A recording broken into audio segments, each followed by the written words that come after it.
Bismillahirrahmanirrahim. Alhamdulillah. Wa salatu wa salamu ala rasulillah. Wa ala alihi wa sahbihi wa man wala. Wa salatan wa tasliman kathira. Amma ba'd. Rabbi shrah li sadri wa yassir li amri wa hlul 'uqdatan min lisani yafqahu qawli. Allahumma arina al-haqqa al-haqqa warzuqna ittiba'ah. Wa arina al-batila al-batila warzuqna ijtinaba. Me emrin e Allahut, mëshiruesit, mëshirbërësit, Allahun azza wa jalla falenderojmë, për ati ndihmë dhe falje kërkojmë. Salavatet e selamet i dërgojmë mbi më të mirën e krijesave, Muhamedit sallallahu alaihi wasallam, i familjes së tij të ndershme, mbi shokët e tij besnik dhe mbi mbar pasuesit e tyre deri në ditën e fundit. Allahun azza wa jalla lutim që të na tregoj hakun, rrugën e drejtë, ashtu siç është hak dhe të ecim në të. Dhe Allahun azza wa jalla lutim që të na tregoj ato rrugë që janë të rrezikshme për ne dhe të largohemi atyre. Të nderuar vëllezër dhe motra, Assalamu alaikum wa rahmatullahi wa barakatuh. Ja ku mblodhëm sot në këtë shtëpi për shtëpive të Allahut xhelle xhelalu, duke vazhduar me ligjëratën e radhës.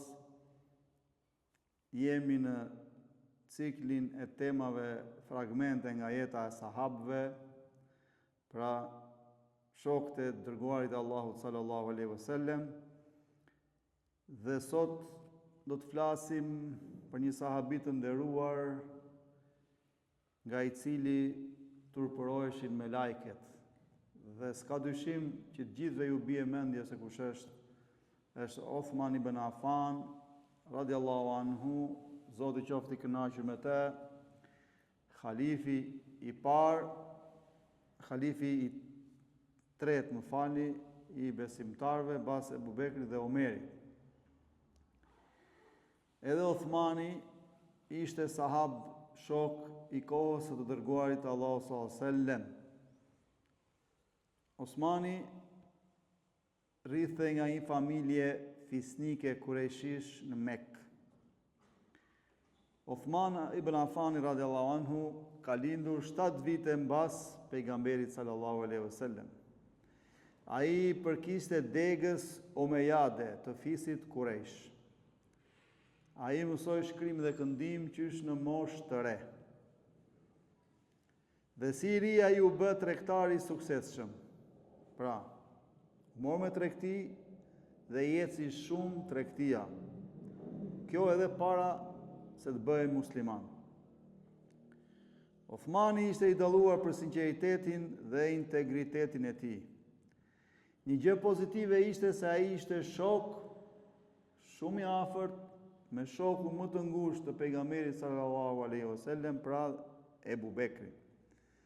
Dhe Ebu Bekri radiallahu anhu ishte ai që u bë sebeb i pari që Uthmanit pranonte Islamin, dhe ai e pranoi Islamin, thuhet, kur ka qenë 34 vjeç. Disa vite më vonë, Uthmani u bë dhëndër i pejgamberit sallallahu alaihi wasallam. Pra mori për grua vajzën e të dërguarit Allahut sallallahu alaihi wasallam, e cila quhej Ruqije radiallahu anha, Zoti qoftë i kënaqur me të. Përkundër pozitës dhe pasurisë së tij që kishte kur pranoi Islamin, të afërmit e tij, domethënë donin ta poshtëronin dhe donin ta nënshtronin me dhunë që të largohej nga Islami.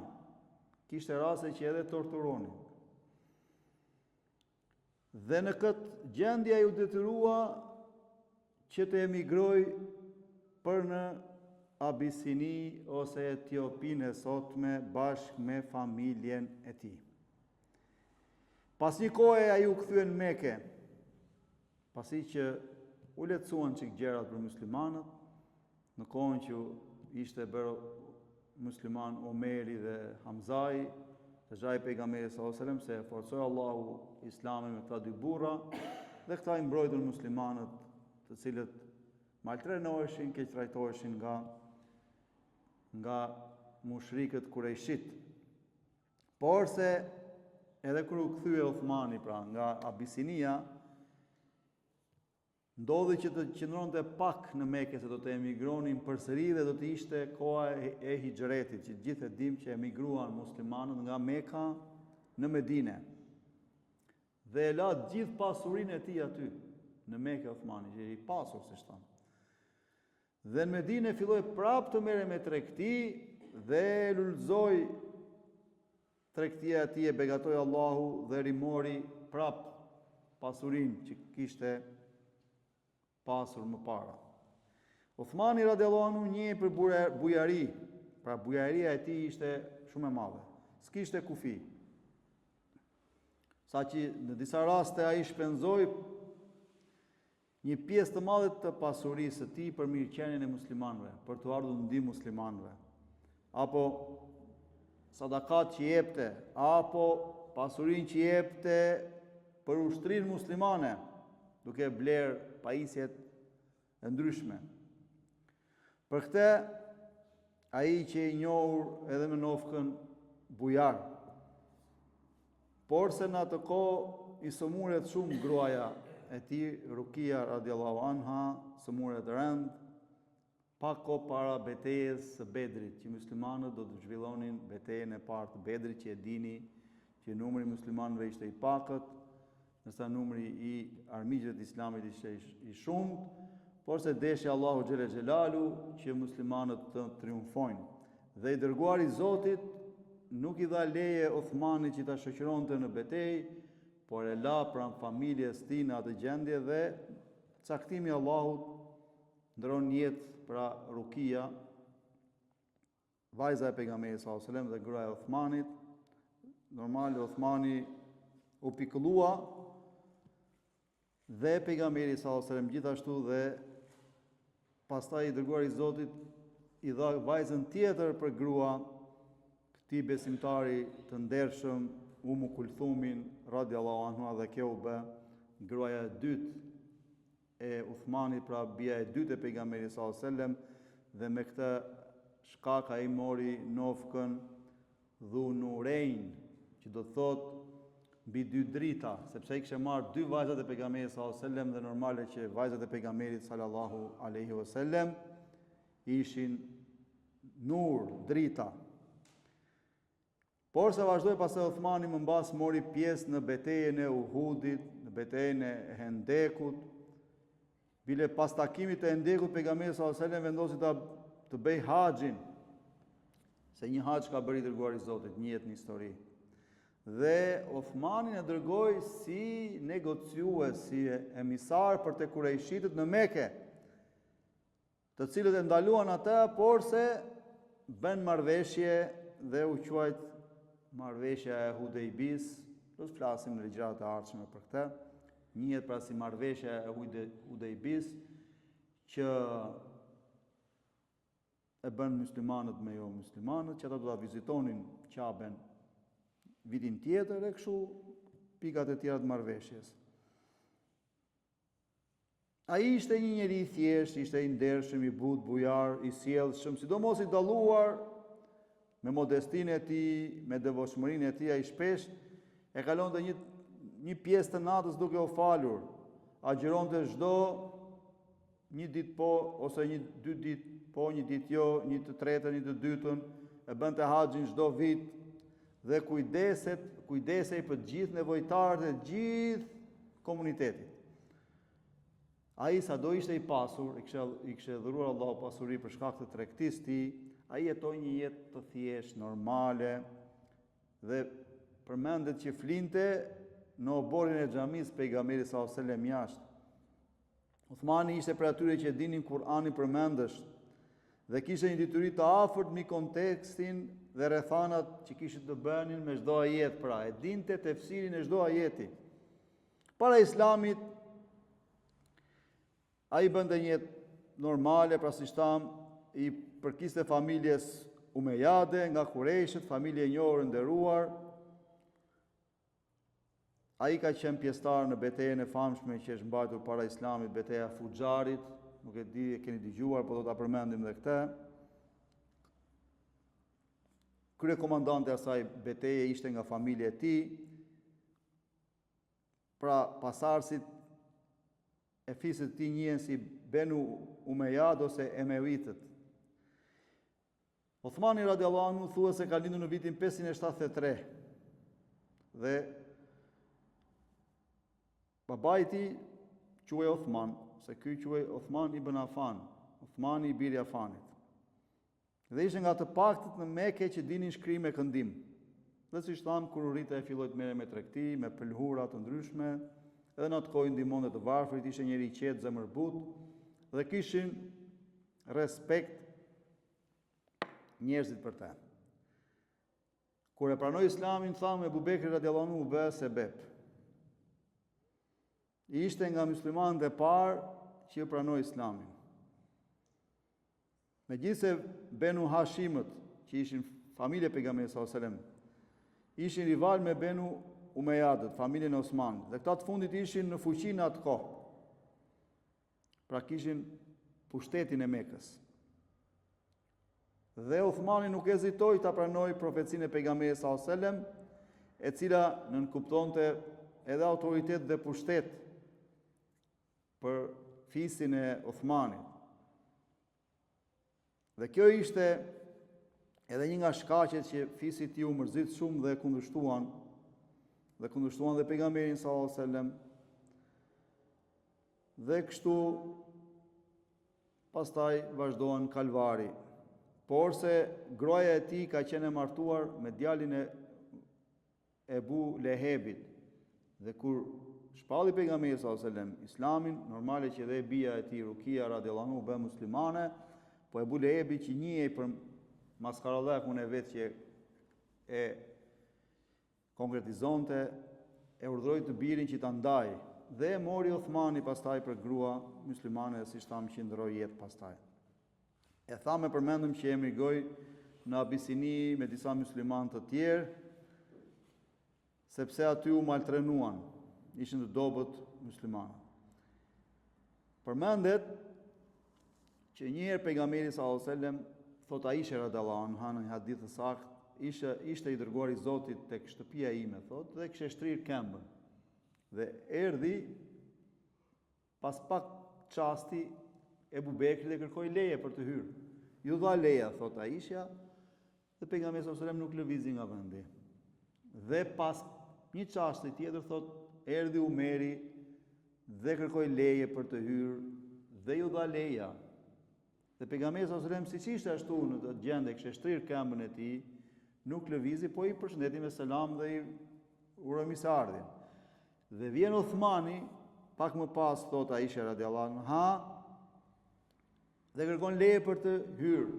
I jepet leja, por se kur hyn Uthmani, atë pejgamberi sallallahu alajhi wasallam ndryshon pozicionin e vet dhe e takon me respekt, dhe kjo gjë i bën përshtypje Aishës radiallahu anha dhe e pyet të dërguarin e Zotit më mbas. O dërguari i Zotit, hyri Ebu Bekri radiallahu anhu dhe nuk lëvize, dhe hyri Omeri radiallahu anhu nuk lëvize, por se kur hyri Uthmani, ti lëvize. Dhe i thot i dërguari i Zotit, o ja Aisha, a mos vallë nuk turpërohet mu nga e njeri që turpërohet me lajket, i tha? Pra për pozitën që kishte, subhanallah, Uthmani ishte shumë i turpshëm dhe për atit, ka thënë i dërguari i Zotit që turpëroheshin kush me lajket. Ai ishte një musliman i dalluar që i shërbeu Islamit në çdo mënyrë.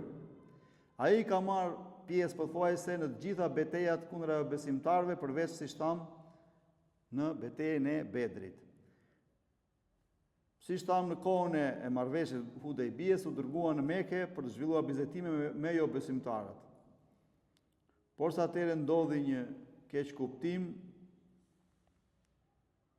qafirat kureshit e hapën një lajm sikur ishte vrarë Uthmani, dhe erdhi lajmi te dërguari i Zotit sallallahu alajhi wasallam dhe u mërzitën shumë dhe u përgatitën, por se ajo ishte mashtrim.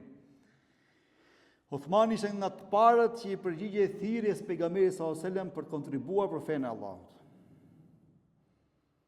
Pra, Uthmani për 1/3 e ushtrisë, pra 10.000 njerëz, ka hequr shpenzimet. Gjithashtu ka dhënë sadaka 1.000 deve, 50 kuaj, dhe 1000 dinar floriri për ushtrin. Për këtë tha i dërguari i Zotit, asgjë nuk do dëmtoj Osmanin nga kjo ditë, çka do që do të bëjë ai. Pra bëri dua të mirë për të. Osmani ishte një nga ata që shkruante wahin, shpallin e pejgamberit sallallahu alaihi wasallam. Gjithashtu shkruante letrat, dokumentat e pejgamberit sallallahu alaihi wasallam. Në kohën që u zgjodh Abu Bekri halife, Osmani ishte prezent në sallën e mbledhjes, pra ishte pret pranishmëve që dha mendimin e vet. Gjatë khalifatit e Abu Bekrit, Osmani ishte antar i këshillit konsultues, pra shura. Ai mbante një pozitë të lartë në punët e shtetit. Kur Omeri radiallahu anhu, siç e mbani mend në ligjërat e shkruar që u vra nga dora e pabese e Bululu el Mërgjusiut, ngeli vendi pa khalife, posti pa khalif. Dhe para se të jepte shpirt, njerëzit kërkuan që ai ta tregonte apo ta emëronte trashëgimtarin e tij. Atëherë Omeri caktoi një komision që përbëhej nga 6 prej 10 sahabëve që ishin përgëzuar me xhenet në këtë dynja, dhe ai ishte Ali ibn Abi Talib, Uthman ibn Aftani, Abdurrahman ibn Auf, Saadi e Zubeiri dhe Talha ibn Ubejdullahu, radiallahu anhum xhamian. Zoti qoftë i kënaqur me ta, që këta ta zgjedhin khalifen. Ai po ashtu vazhdoi procedurën që duhet të ndiqej nëse paraqiteshin mendime të tjera apo dallime të tjera. Abdurrahmani e troqi kandidaturën e tij nga komisioni, pra nuk donte që ta zgjidhnin, dhe pas disa diskutimesh u përmend pra emri Uthmanit, por se Uthmani nuk donte ta merrte detyrën. Pastaj e bindën muslimanët dhe ju bë halifja i tretë i Islamit në muajin Muharrem, thuhet në vitin e 24 Hijri. Gjatë sundimit të tij, ai vazhdoi në gjurmët e Abu Bekrit dhe të Omerit. Drejtësia ishte e paanshme, ishte i drejtë për gjithë, përdori politika humane, u përpoq shumë në rrugën e Allahut për përhapjen e Islamit. Mbretëria e Uthmanit shtrihej prej perëndimit të Marokut në lindjet e Afganistanit, si dhe në veri të Armenisë dhe Azerbajxhanit.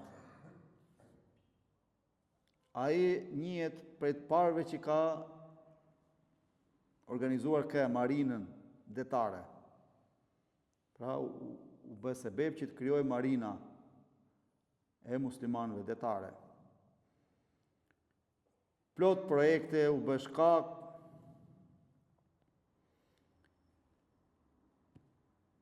një prej kontributeve më të mëdha që do njihet dhe do ngelet në historinë islame është kompletimi i tekstit komplet dhe autoritativ i Kur'anit famlar, që u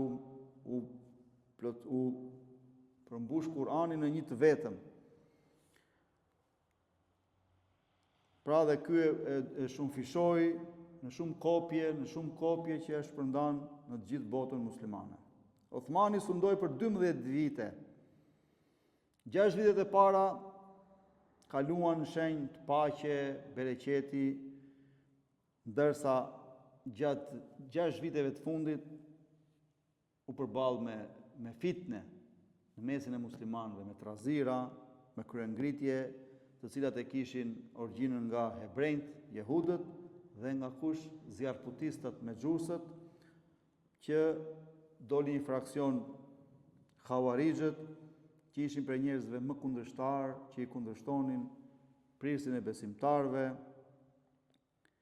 dhe ata ishin shkak pastaj që edhe e vranë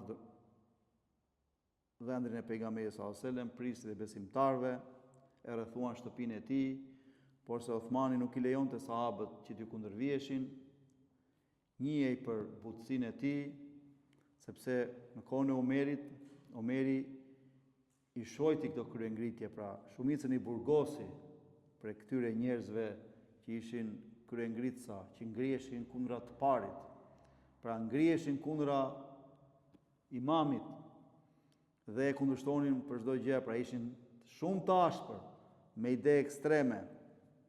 Vinin deri aty sa thoshin nuk mban drejtësi.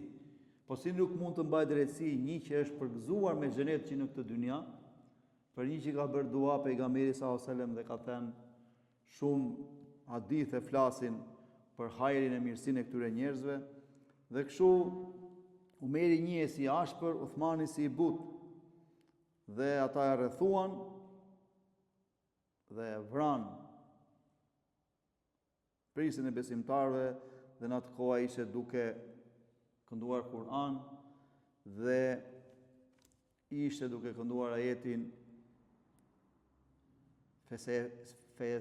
Fejasfike Allahu leke wa huwa semiul alim. Pra, ty të mjafton Allahu dhe je dëgjuesi i gjithdijshmi. Dhe Uthmani ndroi jetën në pasditën e ditës së premte në 17 Dhulhixhe në vitin 35 Hijri, apo siç ndoshta në qershor të vitit 656 të erës tonë. Siç tham, fuqia e këtyre ishte aq e madhe sa deri të shtunën ngeli pa u varrosur Uthmani. Imagjinoj as me qefi nuk e vishni, subhanallahu. Por se ai që bie shahid nuk ka nevojë fare qefinoset varroset ashtu siç ka ndruar jetë, kështu është për shahidin. Dhe ai Uthmani inshallah shkruhet prej martirëve, prej shahidëve. Prandaj e kështu ndodhi dhe ato fitne që u hapën atëre vazhdojnë sot në ditët tona, subhanallahu. Pra vazhdojnë sot, ditët tona do të vazhdojnë deri në kiamet. Dhe kështu pastaj mbaroi khalifati i Uthmanit radhiyallahu anhu, dhe për khalifin tjetër do të flasim ligjëratën e ardhshme, se s'dua të zgjatem shumë, kjo ka shumë fragmente domethënë nga këta njerëz kaq devotshëm, nga këta njerëz kaq të dalluar, që ne do t'i marrim shembuj, siç thamë pejgamberi sallallahu alajhi wasallam gjithmonë e përmendet dhe ka thënë ashabi ken nujum, shokët e mi janë si yjet, prej secili yll të kapeni, ju do t'jeni të shpëtuar. Prandaj e lutim Allahun azza wa jall me emrat e tij të bukur, cilësitë e tij të përsosura absolute, na bëjnë për atyre që do jenë në rrugët e këtyre njerëzve të mirë. E lutim Allahun që na ringjalli me këta ditën e gjykimit, ya Rabb. E lutim Allahun na bëj prej banorëve të xhenetit Firdeus. E lutim Allahun të ndihmojë muslimanët, vëllezërit dhe motrat tona në Palestinë, në Gaza. Wa sallallahu ala sayidina Muhammad sallallahu alaihi wasallam wa ala alihi wa sahbihi at-tahar wa at-tabi'in al-akhyar wa ahdi qahhar faghfir lana ajma'in wa akhiru da'wana anil hamdulillahi rabbil alamin.